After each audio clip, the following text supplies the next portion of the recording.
you think about the profound influence of the Bible on the world, the way that it has shaped our culture, whether you're a follower of Christ or not, it's probably a good idea that you know at least what it says. It's going to be about us taking and reading the Bible. Well, welcome to the Take and Read podcast. I'm Pastor Chad here, and I have a returning guest, Matt Linn. How are you doing, buddy? Doing great. Good morning. So here's a little insight. Matt and I and our families are out camping together, and we are in an undisclosed location in the Montana wilderness. We're staying in an old Forest Service cabin, which is really cool. We have been doing a little bit of exploring, but we're out here with our families, and it is absolutely beautiful. I love it. So you may, at the recording of this podcast, you may hear birds chirping. But one thing that I learned about Matt Linn is this morning we woke up and we've been sitting here at the breakfast table just chatting before the recording of this podcast, and I saw the man himself brush his teeth, then walk into this cabin and drink his coffee. So I know the sequence of events in your life, that you're a brush first, coffee later kind of. Well, I did that out of consideration for you. You didn't want to experience that. I knew we were going to be interacting, and so being thoughtful about you. Well, I appreciate it. I would love, before we jump into the text today, just to hear from you. You know, last time that you were on the podcast, it was several months ago. We were on a mission trip together with our kiddos, with our two sons, and reflecting a little bit on what the Lord was teaching you. But since that time, if you had to kind of say in the last 2 to 3 months, what's a lesson that God has been kind of really impressing upon you that you would, like to pass along to us? Yeah, really two things I would say. I've been coming to the realization that God wants balance in our lives. I'm a guy that would gravitate toward being a workaholic. I love what I do in business, super challenging, and I'm best as a single tasker, singly focused. And as men and Christians, we're called to do more than just focus on one thing, our career.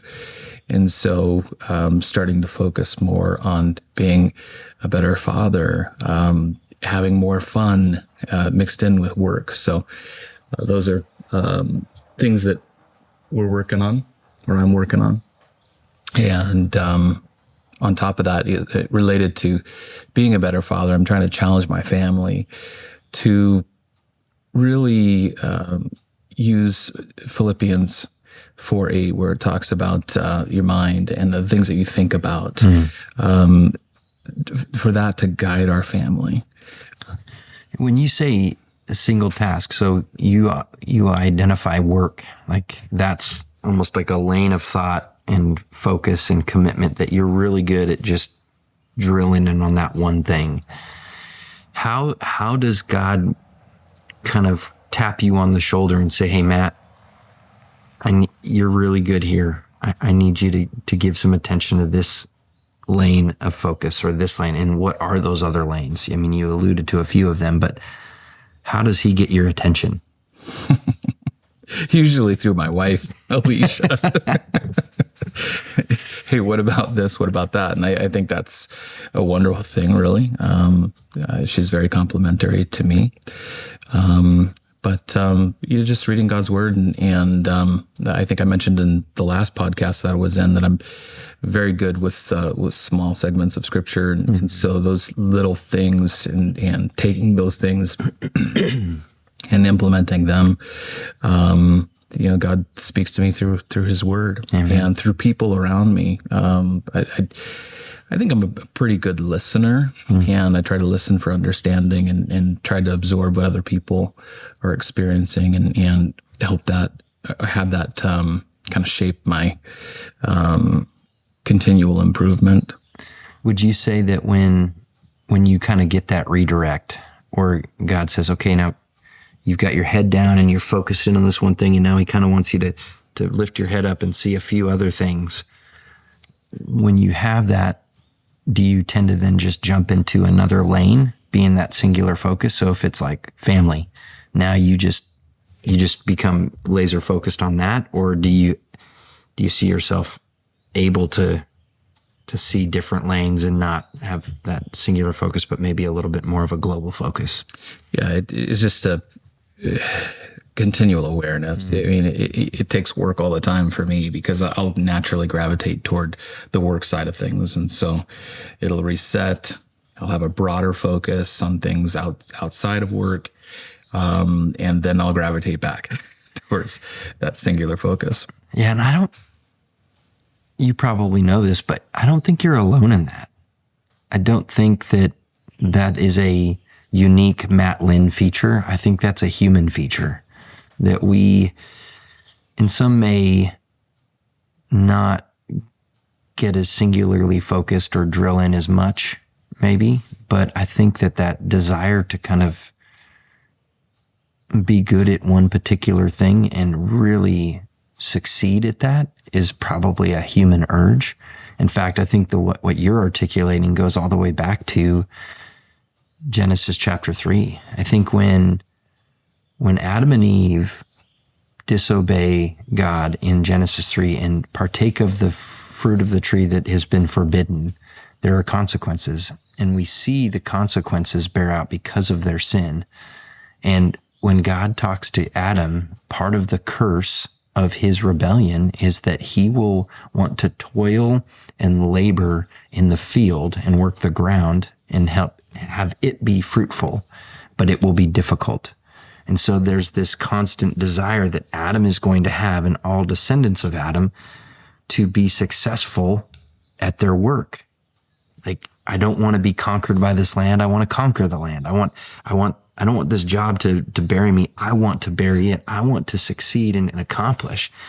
For Eve, it was a very different level or area of success, that it was about relationship. Not only was she going to have increased pain in childbearing, so family making would be difficult. And so having a successful family becomes a real drive for many women. And her desire is going to be for her husband, which is, it's not typically saying that she's just really going to be passionate about her husband and kind of want to jump his bones, all, whatever that means. But the idea of that she is going to want to have mastery over her husband. And that same word is used in Genesis 4 for Cain and sin. And it's saying that sin is going to want to, its desire is for you. And so you're going to have to be aware of that. So this idea of being overcome or overwhelmed. And so we see this relational drive primarily for women, and this career drive for men becomes a very natural urge. And that's a part of the curse, that we're going to want to really just devote ourselves to that and find our identity in how well we do there. And so I don't think it's unique to you. I think it's part of the human condition. So I didn't mean to go on this little soliloquy of sermon, but I just think it's a real challenge for guys. Mm-hmm. I think that's a real pain point that you're articulating very vulnerably here, but I think a lot of people can relate to that. So thank you for sharing. Yeah, you're welcome. Okay, well, we are in Acts 17, and we've kind of been slowly working our way. And in the recent episodes, we've seen that it is Paul and Silas and Timothy have been making their way on a missionary journey of Paul's. And they went from Thessalonica to then Berea, and then the brothers kind of redirect Paul and send him to Athens. And so he makes his way to Athens. He is waiting there for Silas and Timothy because he immediately sends for them and says, hey, I need you guys to get here. And while he's waiting for them, we see in the last episode, we saw how starting in verse 16 of chapter 17 through 21, he identifies some things that are true of the area. So he sees that it's a city full of idols, and that provokes him, and his spirit is provoked. And so he's not going to just sit idly by, provoked by the amount of idolatry that he sees around him. So he decides to engage it. We know that in the context, he's got these Epicureans, he's got these Stoic philosophers, he's got these polytheists, so your Greco-Roman, worship of multiple gods and idols.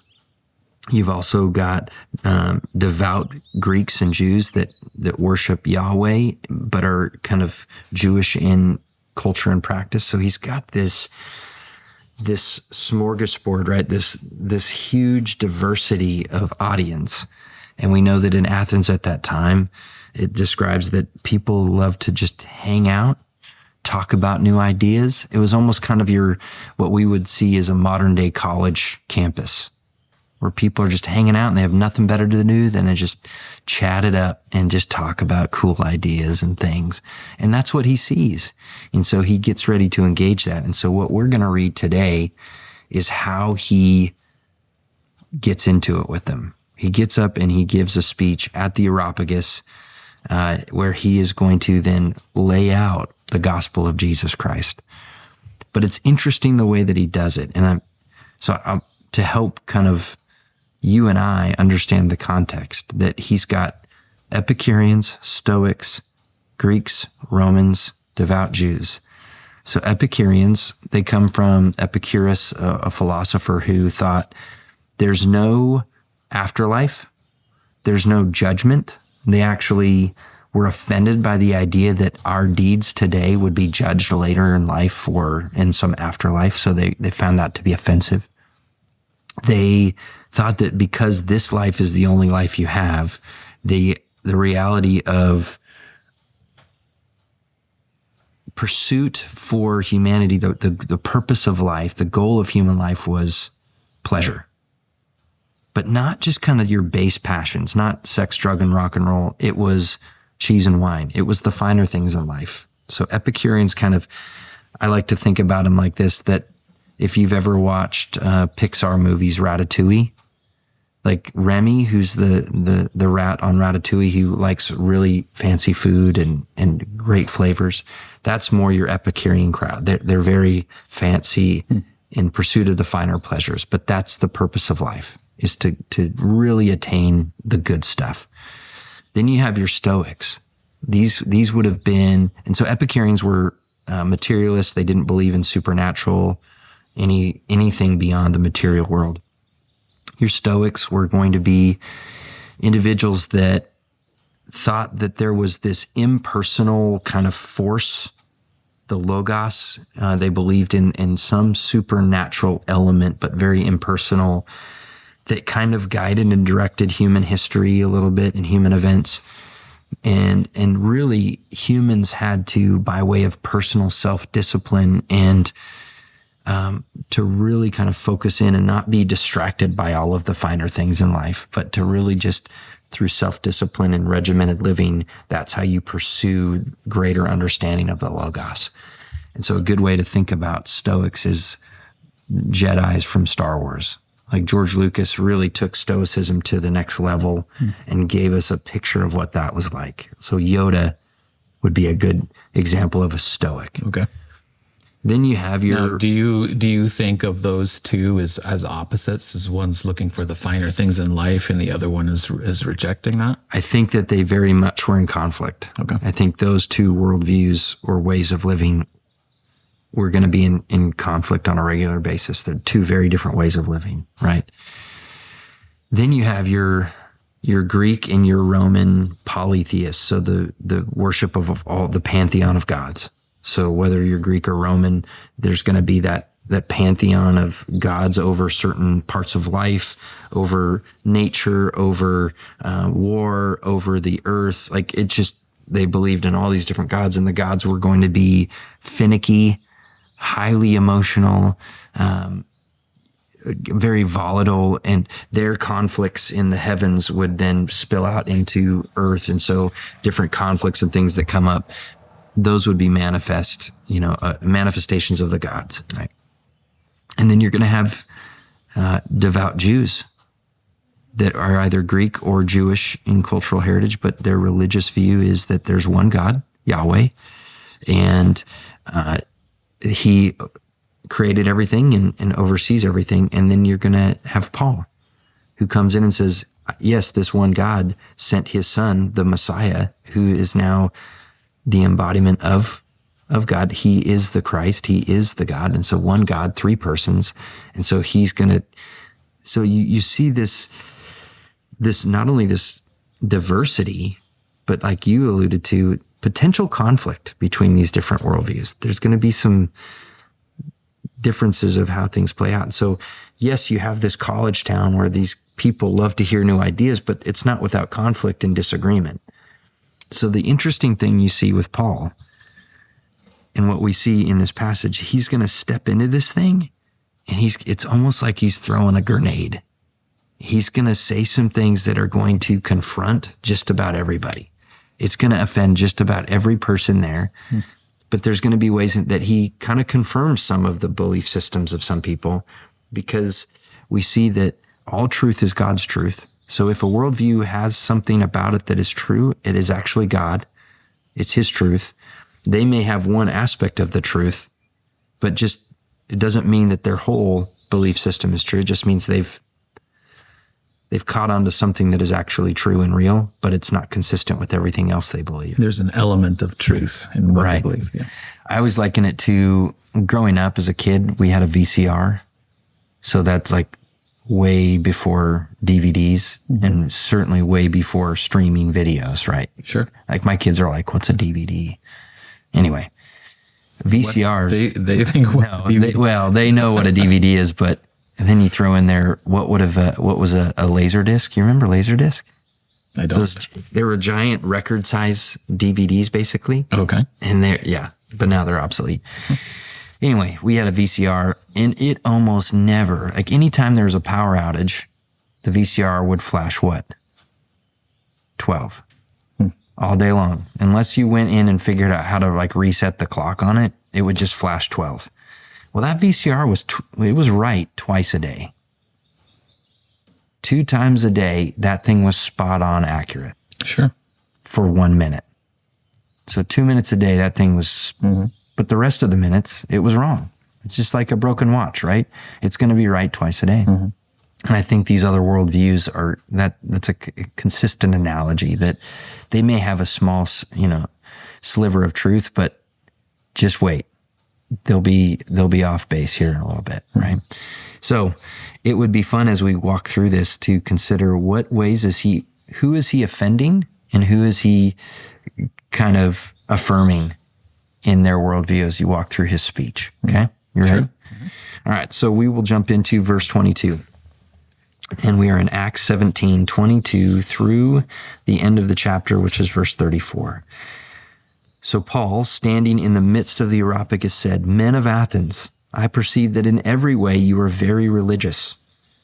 For as I passed along and observed the objects of your worship, I found also an altar with this inscription, 'To the unknown God.' What therefore you worship as unknown, this I proclaim to you.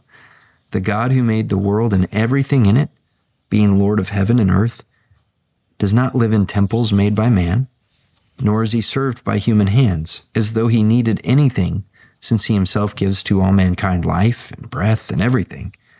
And he made from one man every nation of mankind to live on all the face of the earth, having determined allotted periods and the boundaries of their dwelling place, that they should seek God and perhaps feel their way toward him and find him. Yet he is actually not far from each one of us. For in him we live and move and have our being.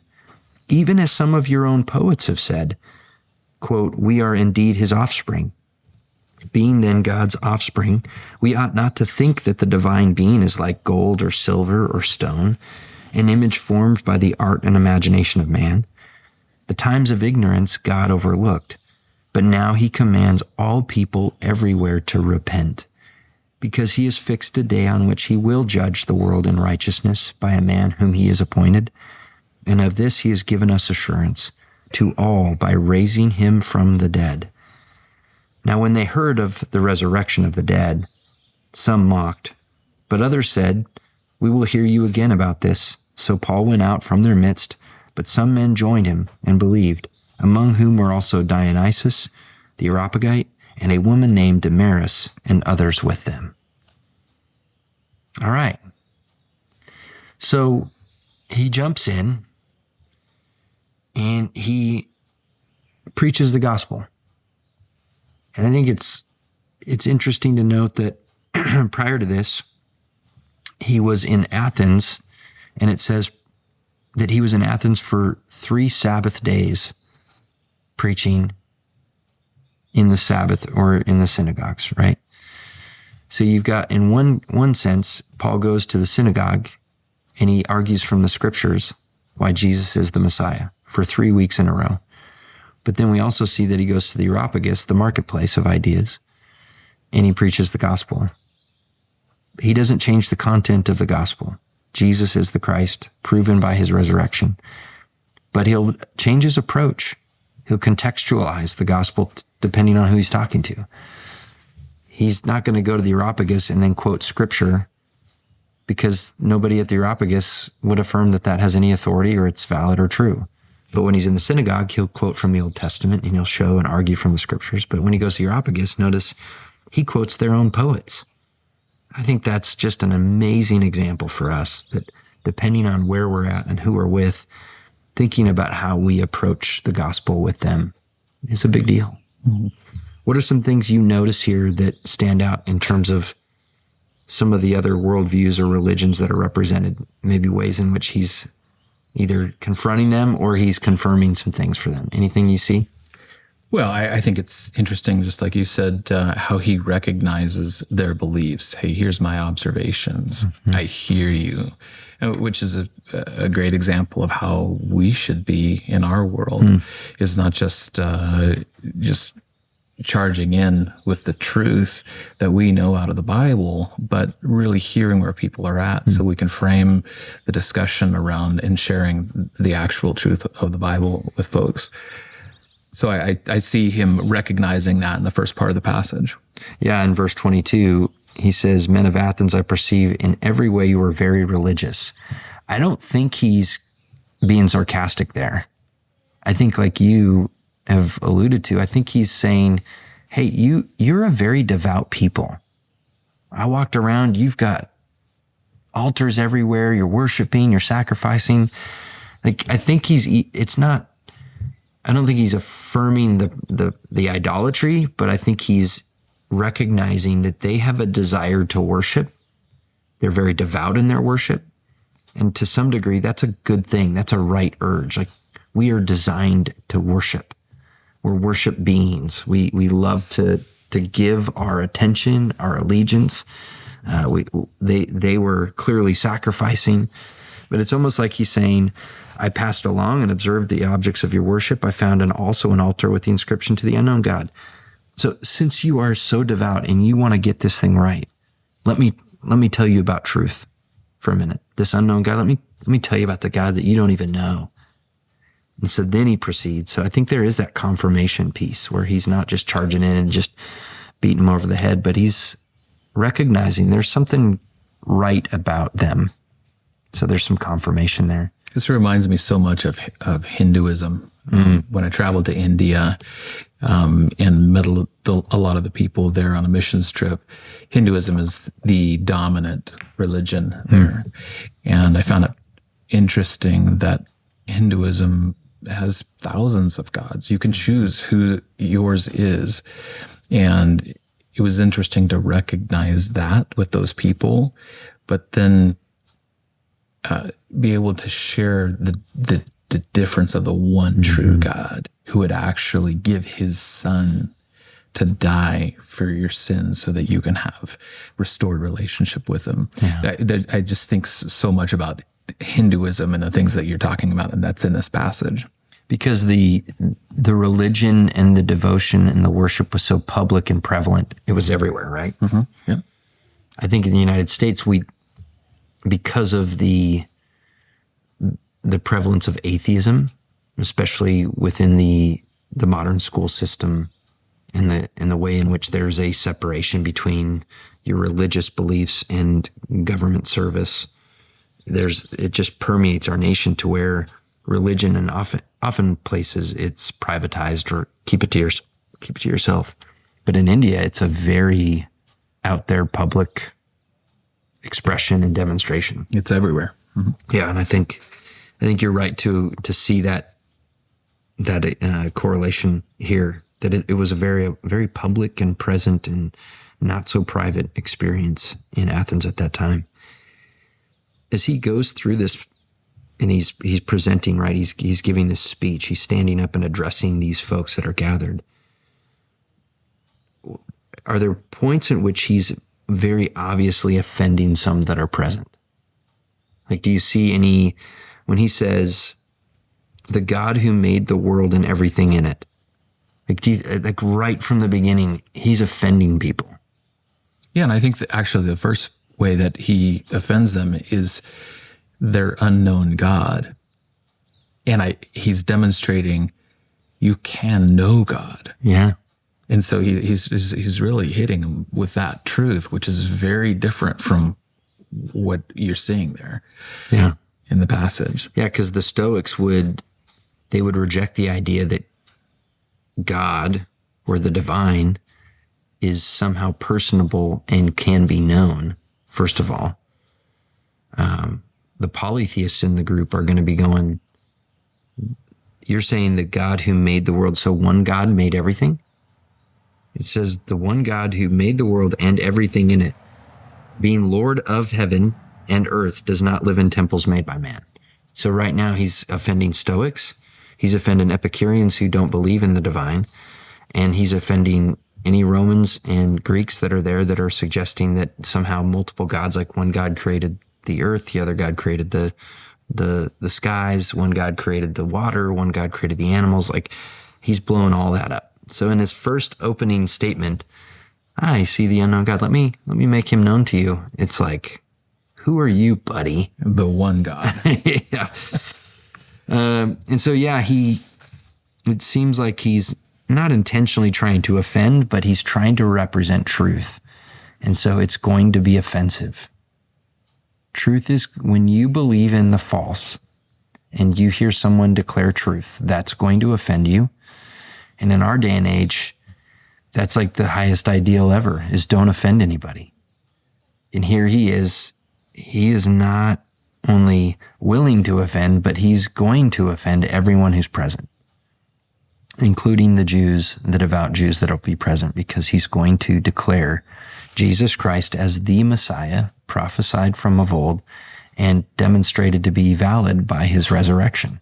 And that seems to be the sticking point, because in verse 32, now when they heard of the resurrection of the dead, some mocked, and others said, we'll hear you again. So there was clear offense, because they're mocking, they're making fun of him. They're like, oh, okay, he's just crazy. Okay, whatever. But some are like, no, this is interesting. Let's hear you again. And then others believed.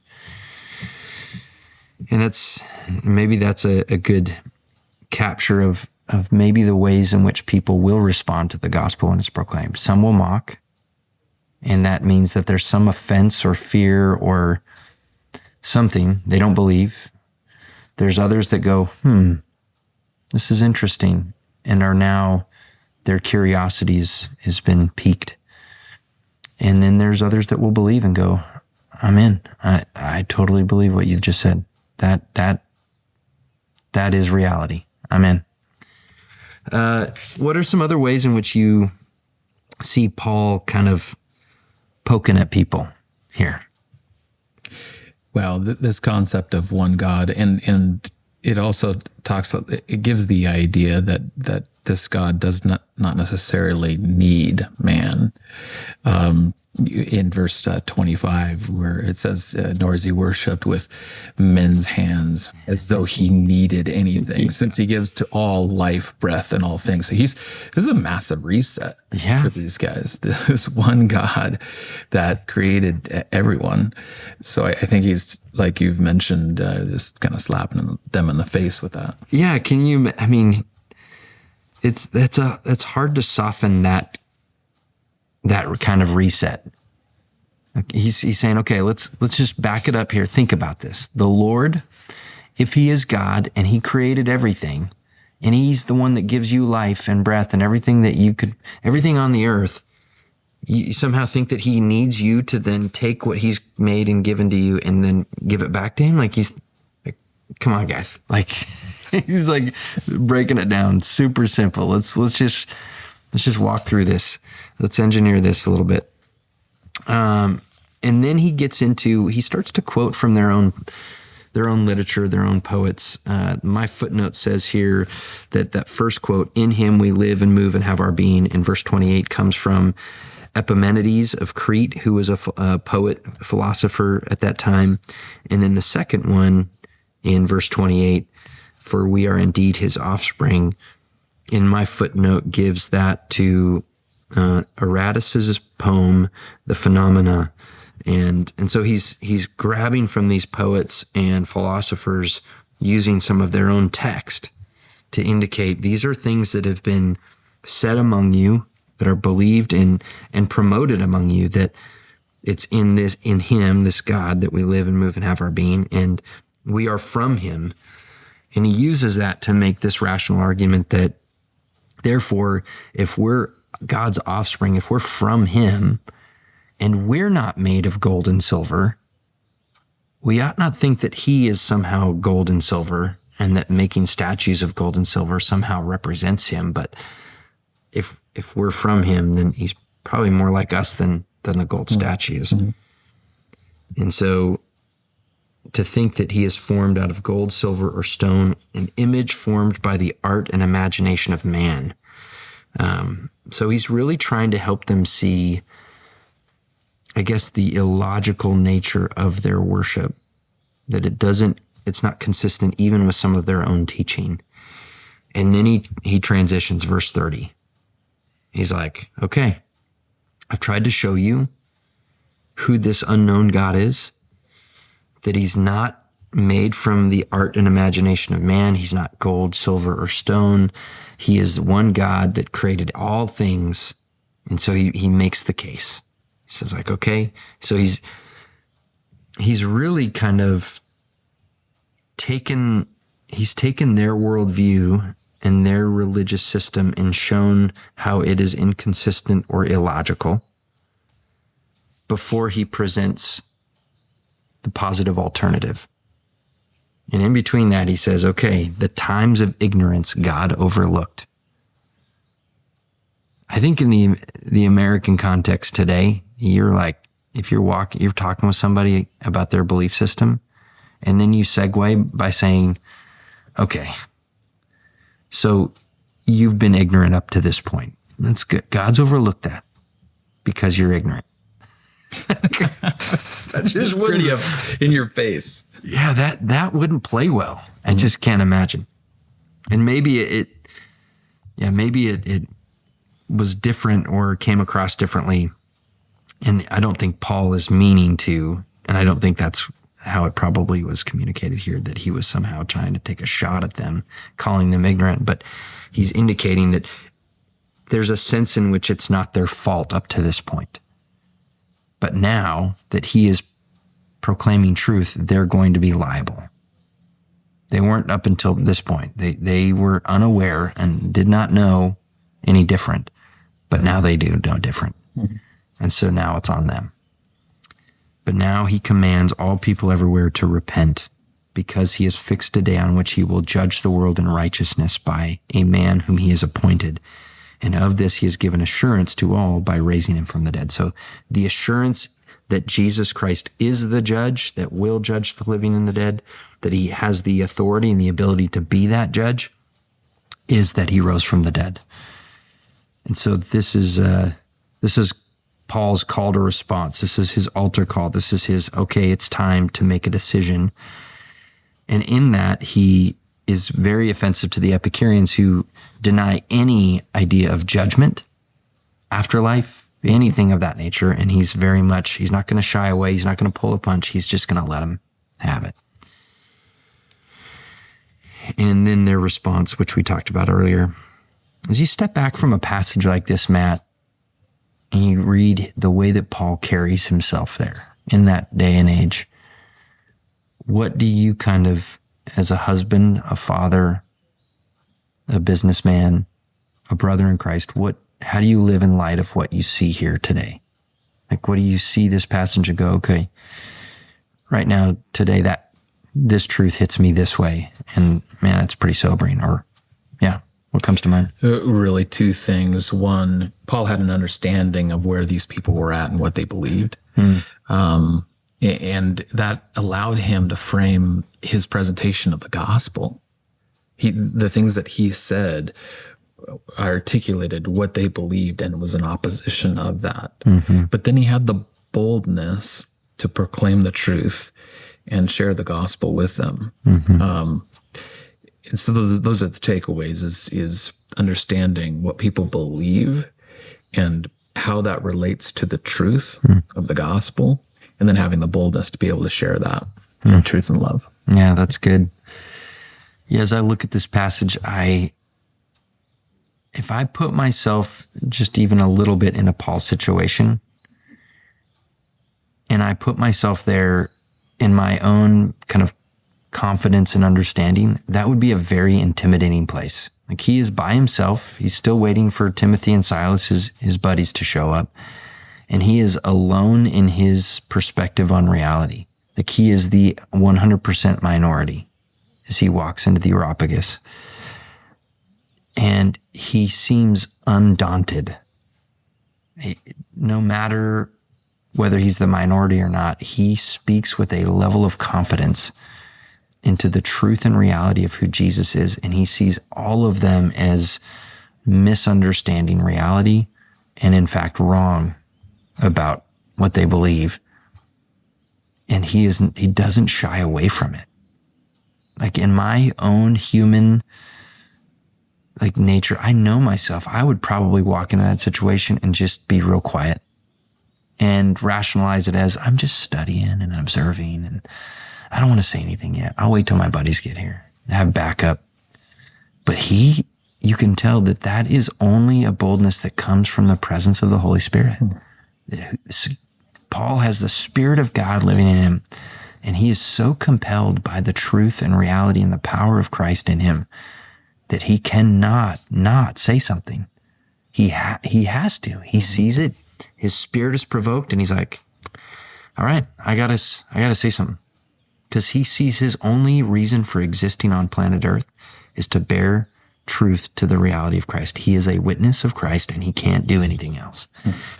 And I realize that I allow my own personal fear, or what will people think, or will I mess it up?